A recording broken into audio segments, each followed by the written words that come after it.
இந்த அரங்கில் முதல் சுற்றில் வெற்றி பெறுவது எளிதல்ல. ஆனால் யமகுச்சி அது எப்படி சாத்தியமென உலகத்துக்கு காட்டுகிறார். அடுத்த மோதல் யமகுச்சி வெர்சஸ் கியோமாசா. ஒவ்வொரு சோதனையும் கியோமாசாவின் மனதை நசுக்கும் அழுத்தம். முதல் சுற்றில் யமகுச்சி இடியென அடித்து வெற்றியை கைவசம் செய்கிறார். ஆனால் இரண்டாவது சுற்று வேறுபட்டது. பலமடைந்த கியோமாசா சண்டையை புயலாக மாற்றுகிறார். போரின் நடுவில் யமகுச்சி அவனை சிக்க வைத்து ஒரே அடி. கியோமாசாவின் விலா எலும்புகள் நொறுங்குகின்றன.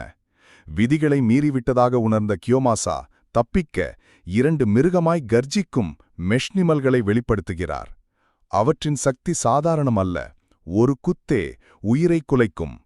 ஆனால் இதுவே யமகுச்சியின் கோபத்தை எரிமலையாக வெடிக்கச் செய்கிறது. 2 குற்றவாளிகளையும் உயிரோடு பிடிக்க அவர் தீர்மானிக்கிறார். மெஷ்னிமல்கள் அவரின் வலிமை முன் பொம்மைகளாக சிதறுகின்றன.